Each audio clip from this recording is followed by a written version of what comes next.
Bonjour à tous et bienvenue sur une nouvelle vidéo.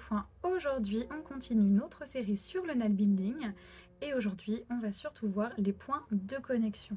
Et oui, je vous ai montré dans une vidéo précédente comment faire le point d'Oslo. Si vous ne l'avez pas encore vu, je vous mets le petit lien juste ici. Mais voilà, avec le point d'Oslo, on peut faire de très jolies choses, mais on peut varier ce point d'Oslo en jouant en fait tout simplement sur les points de connexion. Donc, par exemple, je vais vous montrer ici les différents points que l'on peut faire tout simplement avec le point d'Oslo. Donc on va juste venir jouer sur les points de connexion et ça va nous donner des choses aussi différentes que ça. Alors c'est parti, il vous faut une aiguille et une pelote de laine. Pour les jonctions, comme vous pouvez voir, il en existe plusieurs. Donc on va les voir chacune à leur tour. Donc alors je laisse ça ici pour que vous puissiez voir en même temps où est-ce qu'on en est. On va commencer par le premier, le Oslo. Hop, F1. Donc on a déjà vu dans la vidéo où je vous montrais comment faire le point d'Oslo. Voilà, on va refaire une petite fois pour que tout soit dans la même vidéo. Alors, là j'ai pris de la laine acrylique, enfin c'est pas de la laine mais j'ai pris de l'acrylique pour que le fil soit bien régulier et que vous voyez bien les points. C'est ce que j'ai fait aussi pour mes échantillons. Comme ça au moins je discerne bien les points. Voilà. Donc je reprends comme j'étais. Hop, voilà. Donc une maille, si on peut dire, est composée de 3 brins. Un au-dessus, un au milieu et un en dessous. Nous pour le F1, comme je l'ai montré tout à l'heure, on vient piquer donc le brin du dessus, comme ceci, de l'avant. Si je reprends bien, vous voyez que ça fait comme une petite graine de café avec un petit truc au milieu. On vient piquer dans le brin du haut et ensuite on vient faire son point d'Oslo. Hop, comme ceci. Je refais une deuxième fois. Donc là, c'est le brin que je viens de piquer d'avant. Là, maintenant, on va piquer celui d'à côté. Donc du devant vers l'arrière. Je prends bien que ce brin-là. J'ai pas pris tout. Voilà. Et je fais mon point d'Oslo en piquant dans la boucle, le retour et la boucle de pouce. Voilà. Donc ça, c'est le F1. Ensuite, on va passer à celui ici du dessus. Hop, si tout ne se casse pas la figure. Oslo F2, où là, on va prendre 2 mailles par le devant. Hop. Donc, je reviens avec ce petit exemple-là, où là, je vois que j'ai déjà une maille piquée. Et bien, en fait, je viens prendre les deux à chaque fois, celle-ci et celle-là. Et je fais mon point d'Oslo. Hop. On refait une petite fois. Là, je m'amaille d'après, donc je viens piquer. Et je reprends celle du rang d'avant, enfin celle du point d'avant. Comme ceci. Oups. Je refais une petite fois. Je prends celui qui vient après et celui qui était juste devant, qui est déjà piqué. Hop. Et voilà. Donc vous pouvez voir déjà qu'entre les deux, entre le F1 et le F2, on a un résultat qui est déjà un peu plus serré à ce niveau-là. Voilà la différence entre les deux. Ensuite, nous avons celui-ci. Celui-ci, c'est le Oslo B1. Alors, le Oslo B1, celui-là. Là, cette fois-ci, on va pas piquer. Alors, ça fait flou après si je laisse. Hop. On va pas piquer. Donc, bon, celle-ci, on s'en occupe plus. On va pas le piquer. Donc, on est toujours sur celui du dessus, mais on va pas le piquer comme ça devant. On va venir le piquer par derrière. Comme ceci.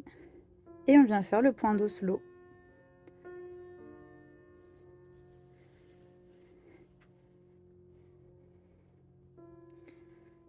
Donc là, attention parce que le fil a toujours tendance à se mettre un peu devant avec le B1. Donc je refais. Là, j'ai mes 3 brins. Je prends celui du dessus et je viens le prendre hop, par l'arrière. J'espère que vous voyez bien. Et je fais mon point d'Oslo.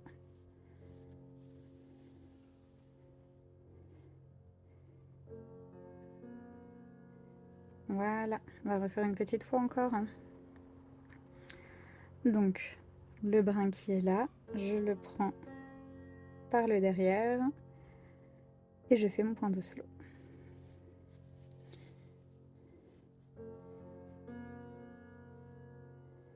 Hop, voilà. De toute façon, je vous remettrai les photos sur mes réseaux sociaux pour que vous puissiez bien voir en fait en détail la différence entre chaque point. Vous voyez, vraiment là, j'espère que c'est assez net ça. La différence de points entre le F1 et le B1, ça nous donne vraiment quelque chose de différent alors qu'on utilise vraiment le même point. C'est fou, hein? Allez, on fait celui d'après, le Oslo B2, où on prend 2 mailles à l'arrière. Si j'emmêle mes fils, moi. Alors, le B2, comme tout à l'heure pour le F2, hein, on vient prendre hop, celui qui était derrière ici et celui qui est là aussi. Donc là, j'ai bien piqué dans les deux. J'espère que ça se voit bien la caméra. Et je viens faire le point d'Oslo.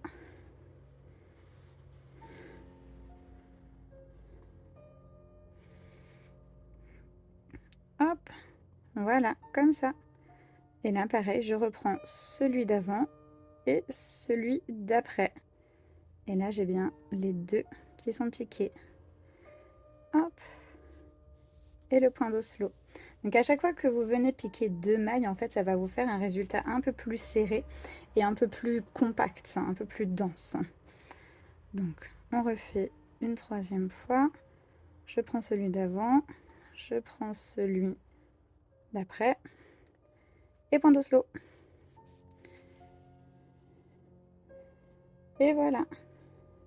Bon alors ça va vraiment ressembler à rien parce que on voit déjà les différences de points utilisés. C'est rigolo.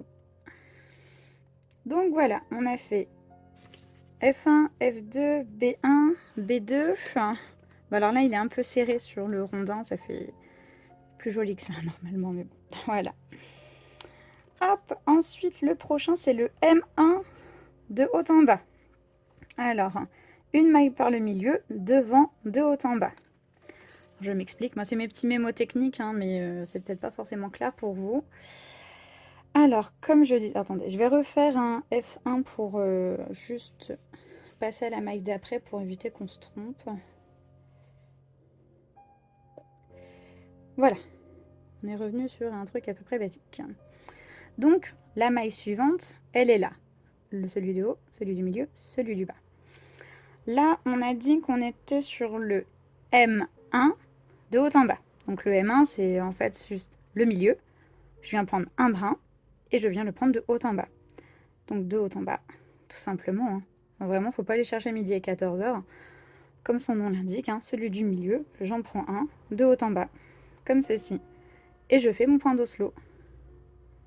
Oups, voilà.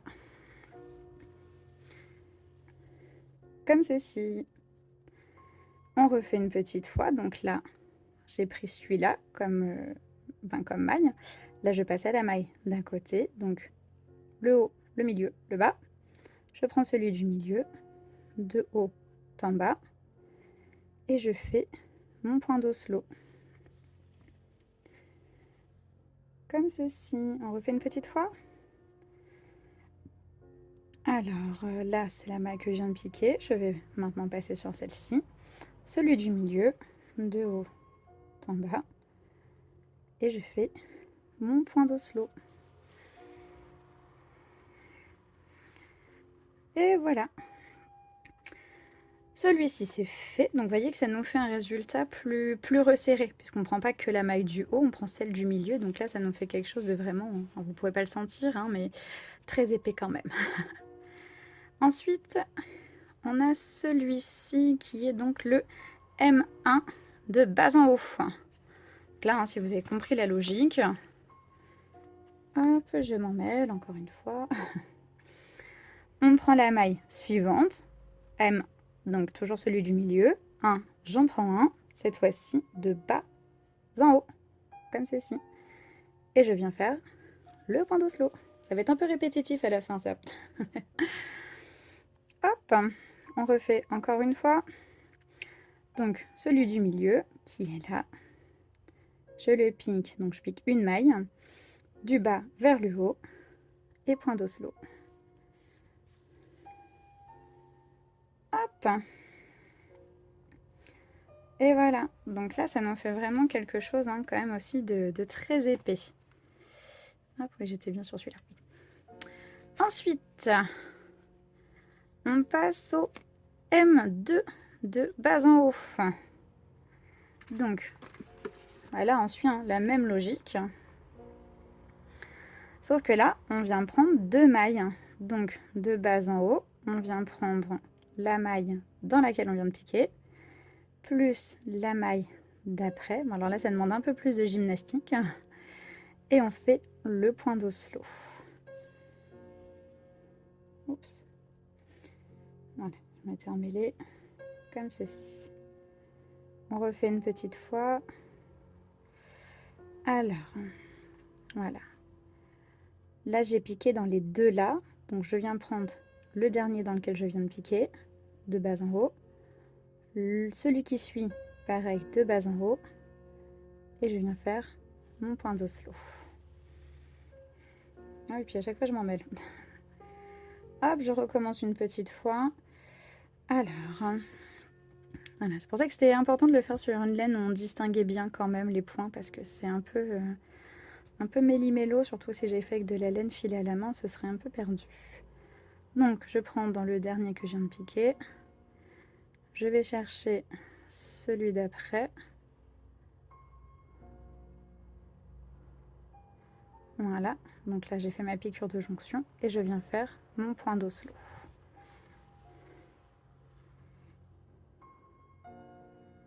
Et voilà. Un peu plus complexe celui-ci. Hein. Vous voyez comment ça fait? On a vraiment un truc un peu bizarre. Donc là, c'était le M2 de bas en haut. C'était, voilà, celui-ci. Donc, que je me remette bien devant la caméra. Celui-ci comme ça. J'espère que vous voyez bien. Donc là, ça fait le même résultat à peu près. Là, on est sur le M1 de bas en haut, M2 de bas en haut, sauf que là, la caméra, vous n'allez pas pouvoir sentir, mais là, ça fait un tissu plus léger et là, un tissu beaucoup plus dense. Donc voilà. Le suivant, c'est le M2, mais de haut en bas. Donc en fait, celui-là et celui-là, c'est à peu près la même chose, sauf que là, on n'a qu'un seul brin et là, on a deux brins. Hop, donc, dans les faits, si je vous montre... Alors bon, là non, je vais juste refaire un petit F1 pour se remettre bien, on va dire, pour éviter des trucs un peu bizarres. Voilà. Donc, ah oui, là on passe déjà sur un troisième rang, si on peut dire, parce qu'on a le rang 1, le rang 2, et donc là c'est le rang 3. Donc notre rang 2, il est en fait un peu mélangé avec le rang 1, mais on distingue toujours celui du haut, celui du milieu, et donc celui du bas, qui cette fois-ci est passé en fait dans le premier rang. C'est pour ça celui du bas, en fait, on vient jamais faire de jonction avec, parce qu'il est forcément celui du bas en jonction avec le rang d'avant. J'espère que je suis bien claire. Donc voilà. Mais du moment qu'on distingue toujours celui du haut, celui du milieu, c'est le principal. Donc on était parti, je ne m'en rappelle plus, moi, à force de parler d'autre chose. On était sur celui, non pas celui-là. Voilà, le M2 de haut en bas. Le M2 de haut en bas, donc on a les deux points du milieu, et donc là on va faire de haut en bas. Donc je viens chercher le premier par le haut, vers le bas, hop, et je viens faire pareil avec celui d'après. Des fois c'est un peu raide, hein. Et je viens faire mon point d'Oslo. Donc ça, ces points-là, entraînez-vous d'abord sur les autres jonctions hein, qui sont beaucoup plus simples avant de faire cela. Donc là, j'ai ma dernière qui a été piquée. Je viens repiquer dedans, de haut en bas. Hop, que je ne me perde pas, parce que là, je me suis perdue. Voilà. Là, j'ai un milieu, donc je vais devoir piquer dans ces deux-là. Celui dans lequel je viens déjà de piquer. Ah, si je perds tout, ça va pas aller. C'est pour vous dire que c'est pas ce que je pratique le plus comme point. Donc c'est pour ça que je suis peut-être un peu méli-mélo. Et voilà. Hop. Dans celui-ci aussi. Voilà, dans les deux, si j'y arrive au bout d'un moment. Et je viens faire mon point d'Oslo.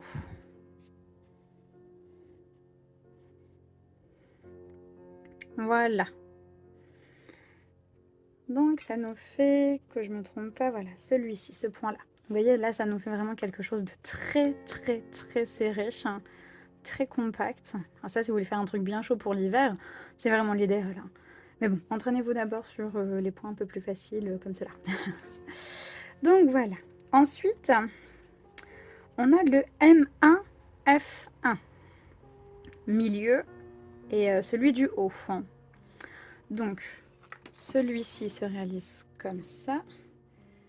Alors, hop, on va refaire juste un F1 le temps de passer à autre chose. Voilà. Donc, là, on arrive sur un nouveau point. On a celui du haut, celui du milieu. Et bien, on va venir piquer dans celui du milieu, M1, et celui du haut, F1. Comme ceci.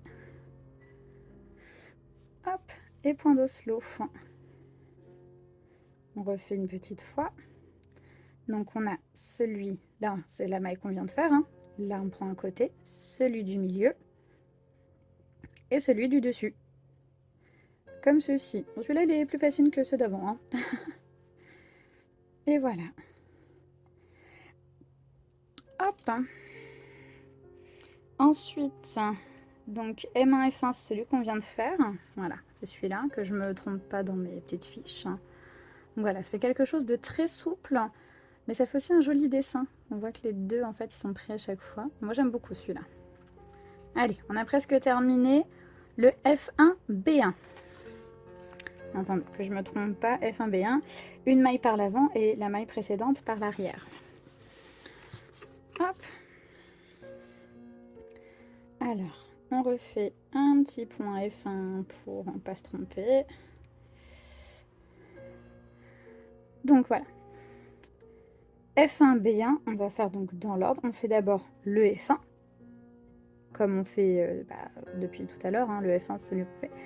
Sauf qu'à la place de faire le point slow tout de suite, on va venir chercher le brin juste d'avant, pas comme ça, puisque là on serait sur un F2, on vient le chercher par l'arrière, hein, comme ceci. Et on fait le point d'Oslo. Hop. Je refais une petite fois. Donc là c'est la maille qu'on vient de piquer, on prend celle d'après en F1 et celle d'avant en B1. Donc F vers l'avant, B par l'arrière. Et je fais mon point d'Oslo. Allez, ça y est, on est arrivé à la fin. On est donc sur le dernier. M1B, une maille par le milieu derrière de haut en bas. Alors celui-là, il est aussi un peu sport, où en fait, on vient prendre la maille, attendez que ce soit pas trop flou, on vient prendre la maille du milieu, mais pas par le devant. On vient la prendre là, par le derrière. Donc c'est cette maille-là. J'espère qu'on le voit bien. C'est flou. Ici, par le derrière. Comme ceci. Et attendez, j'ai un doute. On la prend par le haut ou par le bas? De haut en bas. Donc on vient la prendre. C'est un peu flou. Hop. Là, on repère. Donc c'est la maille ici qui est derrière. Et on vient la prendre comme ceci. si en fait on a nos travées comme ça, on vient prendre du haut vers le bas. Hop. Et je viens faire mon point d'oslo. Hop, j'arrive un peu au bout de ma laine.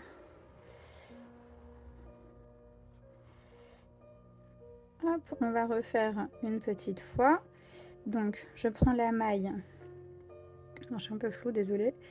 La maille là qui est juste derrière, en fait, c'est celle du milieu. C'est pas celle du dessus, c'est celle du milieu.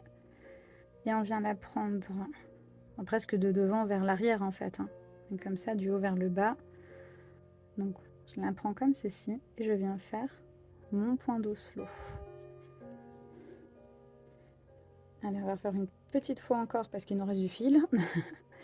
Et au moins ce sera bien clair. Donc c'est celui du dessus, celui du milieu. Et je viens le chercher, hop, comme ceci. Et je fais mon point d'oslo. Donc voilà, les points de connexion. Alors là, ça nous fait un truc vraiment un peu bizarre. Hein, parce qu'on a mélangé un peu tous les points là-dessus. Mais voilà, de toute façon, je vous remettrai donc les photos de chaque point détaillé avec la petite étiquette. Hein.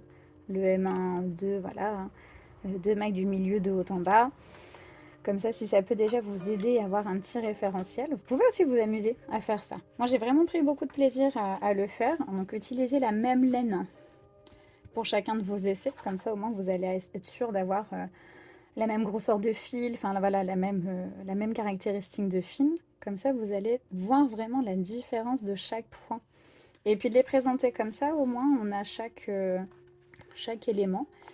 Donc ça permet de se faire un petit référentiel, puis de se dire, bah tiens, pour tel projet, bah tiens, je vais prendre celui-là. Parce que c'est un point qui me plaît, donc c'est celui-là, le M2 de haut en bas. Non, de bas en haut. Donc voilà. C'est assez sympa à faire et puis au moins ça permet de bien maîtriser le geste sans vraiment faire un projet. C'est juste de l'entraînement en fait, c'est vraiment pas plus mal. Hein.